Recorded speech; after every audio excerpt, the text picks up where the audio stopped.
तो गाइज मैं कुंदन कुमार रोज़ की भांति आज मैं अपनी नए एपिसोड में मंत्र जाप के प्रभाव के बारे में बात करूंगा। जपात सिद्धि जपात सिद्धि जपात सिद्धितर संशय। जपात सिद्धि जपात सिद्धि जपात सिद्धितर संशय। जप में 4 बातें आवश्यक है। श्रद्धा व तत्परता फर्स्ट नंबर, दूसरा संयम, तीसरा एकाग्रता और चौथा शब्दों का गुंथन। एक है शब्द की व्यवस्था, जैसे ओम ह्रीम क्लीम ओम फट एम आदि मंत्र है। इनका कोई विशेष मतलब नहीं दिखता, परंतु वे हमारी सुषुप्त शक्तियों को जगाने व हमारे संकल्प को वातावरण में फैलाने में बड़ी मदद करते हैं। जैसे आप फ़ोन करते हैं तो कृत्रिम उपग्रह प्रणाली में गति होने से अमेरिका में आपके मित्र के घर फ़ोन की घंटी बजती है। इससे भी ज़्यादा प्रभाव सूक्ष्म मंत्र का होता है, किंतु मंत्र विज्ञान को जानने वाले गुरु व मंत्र का फ़ायदा उठाने वाला साधक मिले तभी उसकी महिमा का पता लगता है। एक बार रावण दशरथ के पास गया। उस समय दशरथ अयोध्या में न होकर गंगा के किनारे गए हुए थे।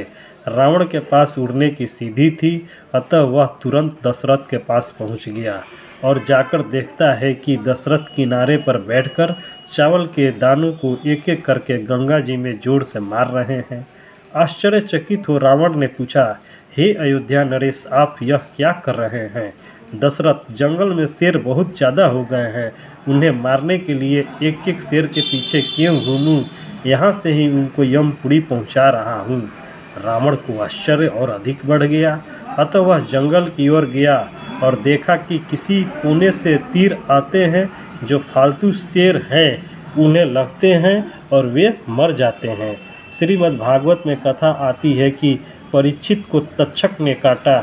यह जानकर जन्मेजय को बड़ा क्रोध आया और वह सोचने लगा, मेरे पिता को मारने वाले उस अधम सर्प को जब तक मैं बैर न लूं तब तक मैं पुत्र कैसा। यह सोचकर उसने मंत्र विज्ञान के जानने वालों को एकत्रित करके विचार विमर्श किया और यज्ञ का आयोजन किया। सर्प सत्र में मंत्रों के प्रभाव से सांप खींच खींच कर आने लगे और उस यज्ञ कुंड में गिरकर मरने लगे।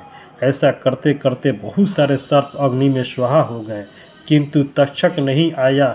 यह देखकर जन्मेजय ने कहा, हे ब्राह्मणों, जिस अधम तक्षक ने मेरे पिता को मार डाला वह अभी तक क्यों नहीं आया?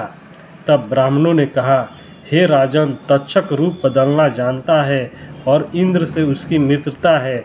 जब मंत्र के प्रभाव से सब सर्प खींच खींच कर आने लगे तो इस बात का पता लगते ही वह सावधान होकर इंद्र की शरण में पहुंच गया है और इंद्र के आसन से लिपट कर बैठ गया है। जन्मेजय, हे भूदेव, इंद्रासन समेत वह तक्षक हवन कुंड में आ गिरे। ऐसा मंत्र क्यों नहीं पढ़ते? ब्राह्मणों ने जब जन्मेजय के कहने पर तदनुसार मंत्र पढ़ा तो इंद्रासन डोलने लगा। कैसा अद्भुत समर्थ है मंत्रों में। इंद्रासन के डोलने पर इंद्र को घबराहट हुई कि अब क्या होगा। वे गए देवगुरु बृहस्पति के पास और उनसे प्रार्थना की। इंद्र की प्रार्थना सुनकर जन्मेजय के पास बृहस्पति प्रकट हुए और जन्मेजय को समझाकर यज्ञ बंद करवा दिया। मंत्रोच्चारण, मंत्रों के शब्दों का गुंथन, जापक की श्रद्धा व सदाचार और एकाग्रता, ये सब मंत्र के प्रभाव पर असर करते हैं।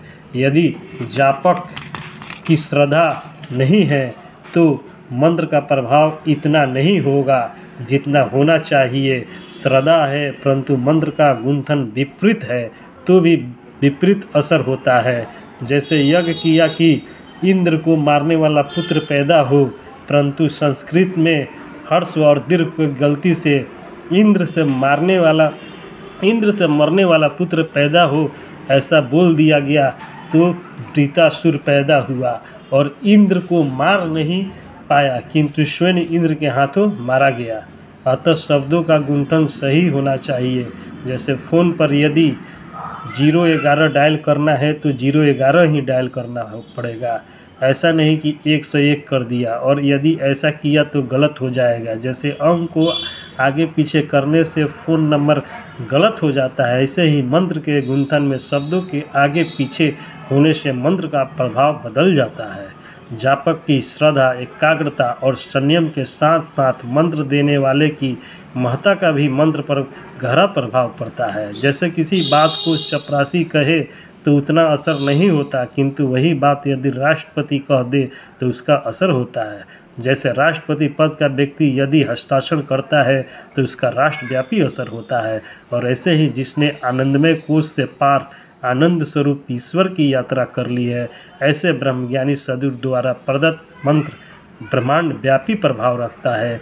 निगरा आदमी मरने के बाद प्रेत योनि से सहज में छुटकारा नहीं पाता, परंतु जिन्होंने ब्रह्मज्ञानी गुरुओं से मंत्र ले रखा है उन्हें प्रेत योनि में भटकना नहीं पड़ता। जैसे पुण्य और पाप मरने के बाद भी पीछा नहीं छोड़ते, ऐसे ही ब्रह्मवेत्ता द्वारा प्रदत्त गुरु मंत्र भी साधक का पीछा नहीं छोड़ता। जैसे कबीर जी को उनके गुरु से राम राम मंत्र मिला। राम राम मंत्र तो रास्ते जाते लोग भी दे सकते हैं, किंतु उसका इतना असर नहीं होता। परंतु पूज्यपाद रामानंद स्वामी ने जब कबीर जी को राम राम मंत्र दिया तो कबीर जी कितनी ऊंचाई पर पहुंच गए दुनिया जानती है। तुलसीदास जी ने कहा है, मंत्र जाप मम दृढ़ विश्वासा, पंचम भजन सो वेद प्रकाशा। अभी डॉक्टर लीवर लीजेरिया व दूसरे चिकित्सक कहते हैं कि ह्रीम हरि ओम आदि मंत्रों के उच्चारण से शरीर के विभिन्न अंगों पर भिन्न भिन्न असर पड़ता है। डॉक्टर लीवर लीजेरिया ने तो 17 वर्षों के अनुभव के पश्चात यह खोजा कि हरि के साथ अगर ओम शब्द को मिलाकर उच्चारण किया जाए तो पांचों ज्ञानेंद्रिया पर उसका अच्छा प्रभाव पड़ता है। वह निसंतान व्यक्ति को मंत्र के बल से संतान प्राप्त हो सकती है, जबकि हमारे भारत के ऋषि मुनियों ने तो इससे भी अधिक जानकारी हजारों लाखों वर्ष पहले शास्त्रों में वर्णित कर दी थी। हजारों वर्ष पूर्व हमारे साधु संत जो आसानी से कर सकते थे, उस बात पर विज्ञान अभी कुछ खोज कर रहा है। आकृति के साथ शब्द का प्राकृतिक व मनोवैज्ञानिक संबंध है। मैं कह दूं रावण, तो आपके चित्त व मन में रावण की आकृति और संस्कार उभर आएंगे, और मैं कह दूं लाल बहादुर शास्त्री, तो नाटा सा कद व ईमानदारी व दृढ़ ऐसे नेता की आकृति और भाव आ जाएंगे। डॉक्टर लीवर लीजेरिया ने मंत्र के प्रभाव की खोज केवल भौतिक या स्थूल शरीर तक ही की है, जबकि आज के हजारों वर्ष पूर्व हमारे ऋषि ने मंत्र के प्रभाव को केवल स्थूल शरीर तक ही नहीं वरन इससे भी आगे कहा है। यह भौतिक शरीर अन्नमय है, इसके अंदर 4 शरीर और भी है, प्राणमय, मनोमय, विज्ञानमय और आनंदमय। इन सबको चेतना देने वाले चेतन स्वरूप की भी खोज कर ली है। अगर प्राणमय शरीर निकल जाता है तो अन्नमय शरीर मुर्दा हो जाता है। प्राणमय शरीर का भी संचालन करने वाला मनोमय शरीर है। मन के संकल्प विकल्प के आधार पर ही प्राणमय शरीर क्रिया करता है। मनोमय शरीर के भीतर विज्ञानमय शरीर है। 5 ज्ञानेंद्रियों और बुद्धि, इसको विज्ञानमय शरीर बोलते हैं। मनोमय शरीर को सत्ता यही विज्ञानमय शरीर देता है। बुद्धि ने निर्णय किया कि मुझे चिकित्सक बनना है, मन उसी विषय में चला, हाथ पैर उसी विषय में चले और आप बन गए चिकित्सक। परंतु इस विज्ञानमय कोश से भी गहराई में आनंदमय कोश है। कोई भी कार्य हम क्यों करते हैं?